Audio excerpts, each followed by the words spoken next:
خلينا نستعرض مع حضراتكم حصاد المحافظات. وحصاد المحافظات يعني في كثير من الأخبار الهامة جدا نتناولها مع حضراتكم.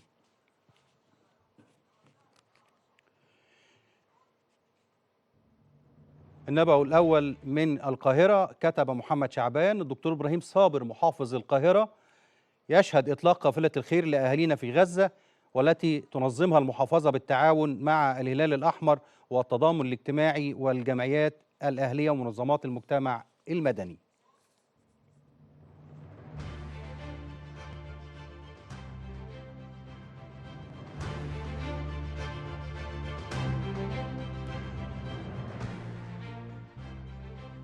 محافظة الجيزة، وكتب علي الدين عمر: أكد المهندس عادل النجار محافظ الجيزة أن المحافظة لا تألو جهدا في رفع العبء عن كاهل المواطنين، وتسعى بشكل مستمر لتنظيم الفعاليات والمعارض المجانية بالتعاون مع مديرية التضامن الاجتماعي بالتنسيق مع الجمعيات والمؤسسات الأهلية، والذي تضمن إقامة معرض للملابس والمواد الغذائية بالمجان.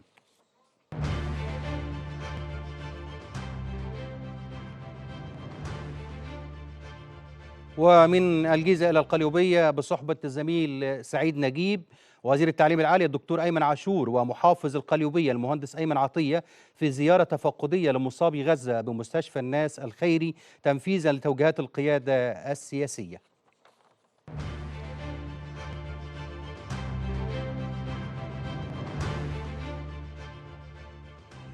وإلى محافظة الإسكندرية بصحبة الزميلة علا عبد العزيز، الفريق أحمد خالد حسن محافظ الإسكندرية يصدر عدة قرارات للحد من الحوادث المرورية على محاور المحافظة حفاظا على أرواح المواطنين وتقليل نسبة الحوادث.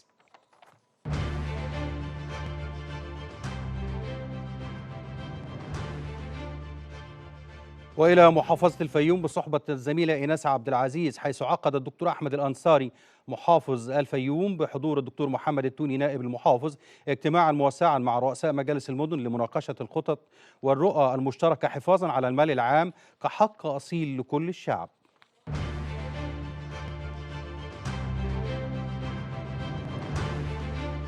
ومن الفيوم إلى مطروح، حيث كتبت الزميلة عزة عبد العزيز: تحت رعاية الدكتور أشرف صبحي بالتعاون مع مديرية الشباب والرياضة بمحافظة مطروح تنظيم رحلة إلى القاهرة لأبناء واحد سيوة ضمن برنامج رحلات تعالى نعرف بلدنا.